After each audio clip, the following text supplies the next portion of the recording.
నమస్కారం. తూర్పుగోదావరి జిల్లా వార్తలు.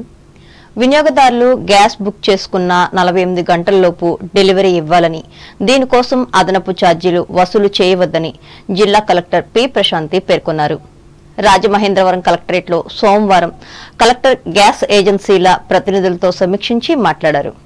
గ్యాస్ డెలివరీ చేసిన 48 గంటల్లోపు సబ్సిడీ సొమ్ము వినియోగదారుల బ్యాంకు ఖాతాలో పడింది లేనిది గ్యాస్ ఏజెన్సీలు తనిఖీ చేయాలని అన్నారు.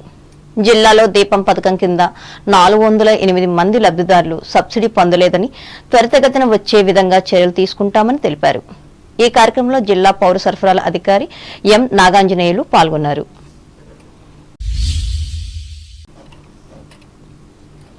అంబేద్కర్ కోనసీమ జిల్లా వార్తలు. కోనసీమ ప్రాంత అభివృద్ధికి స్వర్గీయ జీఎంసీ బాలయోగి చేసిన సేవలు చిరస్మరణీయమని కేంద్ర సహాయ మంత్రి భూపతిరాజు శ్రీనివాస్ వర్మ గుర్తు చేశారు. మాజీ లోక్సభ స్పీకర్ బాలయోగి 23వ వర్ధంతి సందర్భంగా అమలాపురంలోని బాలయోగి ఘాట్లో పార్లమెంటు సభ్యులు గంటి హరీష్ మాధవ్తో కలిసి నివాళులర్పించి మాట్లాడారు.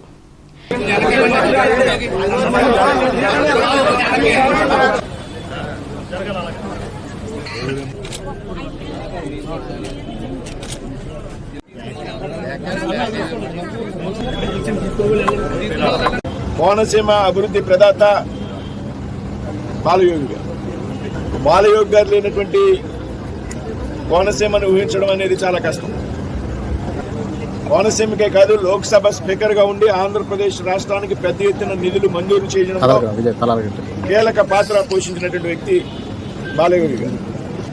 దీని ఒక స్మారకం ఉన్నదో, దీన్ని పెద్ద ఎత్తున అభివృద్ధి చేయాలనేటువంటి ఆలోచన కూడా ఈ మధ్యకాలంలో ఆయన చేస్తున్నారు. ఒక డిపిఆర్ తయారు చేయించి ఇక్కడ ఉన్నటువంటి ఏదైతే వెనకాల స్పోర్ట్స్ కాంప్లెక్స్ కానీ, వాకింగ్ ట్రాక్స్ కానీ ఇవన్నీ కూడా చేయాలి అనేటువంటి ఆలోచనతో ఒక డిపిఆర్ ఆల్రెడీ ఆయన చేస్తున్నారు. నేను కూడా దీని అభివృద్ధికి సంబంధించి హరీష్ గారు ఎంత అడిగితే అంత నేను సిఎస్ఆర్ ఫండ్స్ తెచ్చి దీని అభివృద్ధికి నేను హరీష్ గారు వెనకాల నేను ఉంటాననే విషయాన్ని సందర్భంగా చెప్తున్నాను. ఈ క్రీడా ప్రాంగణం అభివృద్ధికి డిపిఆర్ సిద్ధమవుతుందని చెప్పారు. వాకింగ్ ట్రాక్, స్టేడియం ఏర్పాటు చేయనున్నట్లు తెలిపారు. పార్లమెంట్ సభ్యులు హరీష్ మాధవ్ మాట్లాడుతూ కేంద్ర రాష్ట్ర ప్రభుత్వాల సహకారంతో కోనసీమ జిల్లా అభివృద్ధికి కృషి చేస్తున్నామని అన్నారు. అనంతరం బాలయోగి వర్ధంతి సందర్భంగా బాలయోగి సేవా సమితి ఆధ్వర్యంలో 7.5 లక్షల రూపాయలతో సమకూర్చిన 35 ఆక్సిజన్ కాన్సంట్రేటర్ మిషన్లను జిల్లా ప్రభుత్వ ఆసుపత్రులకు అందించారు. అలాగే ఇటీవల చనిపోయిన టీడీపీ కార్యకర్త కుటుంబానికి 2 లక్షల రూపాయల చెక్కును అందజేశారు. రావులపాలెంలో 15 లక్షల రూపాయల విలువైన అక్రమ మద్యం ధ్వంసం చేశారు. రావులపాలెం టౌన్ రూరల్ సిఐలు M Sekhar Babu, CH Vidyasagar, assistant excise superintendent G Amarbabu ఆధ్వర్యంలో సోమవారం రావులపాలెం గౌతమి గోదావరి లంకలో ఈ కార్యక్రమం నిర్వహించారు. 296 కేసుల్లో పట్టుబడిన 1944.50 లీటర్ల నాటుసారా, నాన్ డ్యూటీ పెయిడ్ మద్యం 9456 బాటిళ్లు, డ్యూటీ పెయిడ్ మద్యం 2231 బాటిల్ వెరసి 11687 బాటిళ్లను జేసీబీ సాయంతో ధ్వంసం చేసి పాతిపెట్టారు. ఈ సందర్భంగా టౌన్ సిఐ శేఖర్ బాబు మాట్లాడుతూ రావులపాలెం, ఆత్రేయపురం, ఆలమూరు, కొత్తపేట పోలీస్ స్టేషన్ల పరిధిలో నమోదైన 296 కేసులకు సంబంధించి సీజ్ చేసిన మద్యం బాటిళ్లు నాటుసారా పేరుకుపోవడంతో జిల్లా ఎస్పీ కృష్ణారావు ఆదేశాల మేరకు నిబంధనలు అనుసరించి ఈ కార్యక్రమం నిర్వహించామని తెలిపారు. ఏలూరు జిల్లా వార్తలు. ఉభయ గోదావరి జిల్లాల పట్టభద్రుల శాసన మండలి ఓట్ల లెక్కింపు అత్యంత భద్రతా ఏర్పాట్ల నడుమ ప్రశాంత వాతావరణంలో ఏలూరు సిఆర్ఆర్ ఇంజనీరింగ్ కళాశాలలో సోమవారం ఉదయం ప్రారంభమైంది. తొలుత జిల్లా ఎన్నికల అధికారి కలెక్టర్ కె వెట్రిసెల్వి, ఎన్నికల అబ్జర్వర్ సిహెచ్ శ్రీధర్ అభ్యర్థుల సమక్షంలో స్ట్రాంగ్ రూమ్ల షీల్డ్లను తొలగించారు. అనంతరం వాటిని కౌంటింగ్ టేబుల్స్ వద్దకు తరలించి బ్యాలెట్ పత్రాలను కట్టలు కడుతున్నారు. 28 టేబుల్స్లలో 17 రౌండ్లలో కౌంటింగ్ ను పూర్తి చేయనున్నారు. గత నెల 27వ తేదీ జరిగిన పోలింగ్ లో 2,18,902 మంది గ్రాడ్యుయేట్లు తమ ఓటు హక్కును వినియోగించుకున్నారు. అలాగే పోటీలో 35 మంది అభ్యర్థులు ఉన్నారు. వీరిలో ప్రధానమైన పోటీ ఎన్డీఏ కూటమి అభ్యర్థి పేరబత్తుల రాజశేఖరం, పీడీఎఫ్ అభ్యర్థి దిట్ల వీరరాఘవుల మధ్య ఉంది. కౌంటింగ్ పూర్తయ్యే వరకు షిఫ్ట్ల వారీగా సిబ్బందిని నియమించాలని వెట్రిసెల్వి తెలిపారు. ఇది ఇలా ఉండగా బ్యాలెట్ పత్రాలను ఇప్పటి వరకు 12 రౌండ్లకు సంబంధించి కట్టలు కట్టారు. కట్టలు కట్టిన అనంతరం సుమారు అర్ధరాత్రి నుంచి కౌంటింగ్ ప్రారంభించే అవకాశం ఉంది.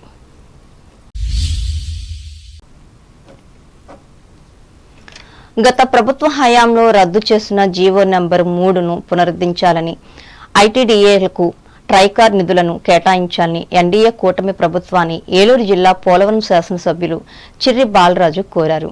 అసెంబ్లీ సమావేశాల్లో 4వ రోజు సోమవారం ఆయన తన నియోజకవర్గంలోని సమస్యలను సభలో ప్రస్తావించారు. గిరిజనేతర ప్రాంతాల్లో ఉన్న గిరిజన సంక్షేమానికి చర్యలు తీసుకోవాలని అన్నారు. నందమూరి తారక రామారావు గారు జియో నెంబర్ 3ని అమల్లోకి తీసుకొచ్చారు అధ్యక్ష. తర్వాతి కాలంలో చంద్రబాబు నాయుడు గారి నాయకత్వంలో ఈ జియో నెంబర్ 3ని పూర్తిగా అమలు చేశారు అధ్యక్ష. గత వైసీపీ ప్రభుత్వంలో ఈ జియో నెంబర్ 3ని పూర్తిగా నిర్వీర్యం చేసేశారు అధ్యక్ష. ఈరోజు అనేక మంది గిరిజనులు, యువతి యువకులు ఈరోజు ఇబ్బంది పడే పరిస్థితి ఏర్పడింది అధ్యక్ష. గిరిజనుల అభివృద్ధి, వారి సంక్షేమం, వారి ఉద్యోగాల పట్ల శ్రద్ధ చూపించేటువంటి ప్రభుత్వం కేవలం కూటమి ప్రభుత్వం మాత్రం అధ్యక్ష. అలాగే జియో నెంబర్ 3కి సంబంధించి రేపు జరగబోయేటువంటి డిఎస్సి నోటిఫికేషన్లో కొంత వెసులుబాటు మనం ప్రభుత్వం ద్వారా కల్పించాలి అధ్యక్ష. అలాగే జియో నెంబర్ 3ని చట్టం చేయడానికి ముఖ్యమంత్రి వర్యులు అలాగే లోకేష్ గారు ప్రత్యేక దృష్టి పెట్టి ఆదివాసీ యొక్క మనుగడ కాపాడాలని ఆదివాసీ బిడ్డల తరఫున వేడుకుంటున్నాం అధ్యక్ష. ఏలూరు జిల్లా కొయ్యలగూడెం మండలం డిప్పకాయలపాడు ఫౌండేషన్ల ప్లస్ పాఠశాలలో 8వ తరగతి వరకు తరగతులు కొనసాగించాలని విద్యార్థులు, తల్లిదండ్రులు సోమవారం పాఠశాల ఎదుట ఆందోళన చేపట్టారు. తమ పాఠశాలను ప్రైమరీ స్కూల్గా మార్చేందుకు అధికారులు సన్నాహాలు చేస్తున్నారని అన్నారు. విద్యాధికారులు సమస్యలను పరిష్కరించుకుంటే ఆందోళనను తీవ్రతరం చేస్తామని తల్లిదండ్రులు హెచ్చరించారు. వార్తలు ముగించే ముందు ముఖ్యాంశాలు మరోసారి. పశ్చిమ గోదావరి జిల్లాలో అధిక శాతం మూతపడ్డ కియోస్క్ యంత్రాలు, సాంకేతిక లోపంతో మొరాయిస్తున్న యంత్రాలు, ఆవేదన వ్యక్తం చేస్తున్న రైతులు. మున్సిపల్ వర్కర్స్ సమస్యలను పరిష్కరించాలని కోరుతూ భీమవరం కలెక్టరేట్ ముందు ధర్నా నిర్వహించిన కార్మికులు. పాల్గొన్న రాష్ట్ర నాయకులు. శాసనసభ, శాసన మండలి సభల్లో ప్రజాగళం వినిపించిన తణుకు ఎమ్మెల్యే ఆర్మిల్లి, ఎమ్మెల్సీ రవీంద్రనాథ్లు. తణుకులో పేదలకు ఇళ్ల స్థలాలను మంజూరు చేయాలని కోరుతూ తహసీల్దార్ కార్యాలయం ముందు ధర్నా చేసిన సిపిఐ మహిళా సమాఖ్య కార్యకర్తలు. లోక్సభ మాజీ స్పీకర్ బాలయోగికి తణుకులో నివాళులర్పించిన అభిమానులు. ఆయన సేవలను ప్రస్తుతించిన ప్రముఖ దళిత నేత నాగేశ్వరరావు. తాడేపల్లిగూడెం మండలంలో వివిధ సర్వేల ద్వారా చేపట్టిన 14 రకాల సర్వేలు త్వరితగతిన పూర్తి చేయాలని అధికారులను ఆదేశించిన ఎంపీడీఓ మల్లాది. గ్యాస్ బుక్ చేసుకున్న 48 గంటల్లోపు డెలివరీ ఇవ్వాలి. రాజమండ్రిలో గ్యాస్ ఏజెన్సీలను ఆదేశించిన తూర్పుగోదావరి జిల్లా కలెక్టర్ ప్రశాంతి. అదనపు ఛార్జీలు వసూలు చేస్తే చర్యలు తప్పవని హెచ్చరిక. కోనసీమ ప్రాంత అభివృద్ధికి జీఎంసీ బాలయోగి చేసిన సేవలు చిరస్మరణీయం. అమలాపురంలో ఎంపీ హరీష్ మధుర్తో కలిసి అంజలి ఘటించి స్పష్టం చేసిన కేంద్ర మంత్రి భూపతిరాజు. రూపాయలు విలువ చేసే అక్రమ మద్యాన్ని ధ్వంసం చేసిన పోలీసు అధికారులు. ఆధ్వర్యం వహించిన అంబేద్కర్ కోనసీమ జిల్లా ఏఎస్పీ అమర్ బాబు. పట్టభద్రుల ఎమ్మెల్సీ ఓట్ల లెక్కింపు కార్యక్రమం. నెమ్మదిగా సాగుతున్న లెక్కింపు ప్రక్రియ, తుది ఫలితాలు మంగళవారమే. గత ప్రభుత్వంలో రద్దు చేసిన జీవో నెంబర్ 3ను పునరుద్ధరించాలని ప్రభుత్వాన్ని కోరిన పోలవరం ఎమ్మెల్యే బాలరాజు. ఈ వార్తలు ఇంతటితో సమాప్తం. నమస్కారం.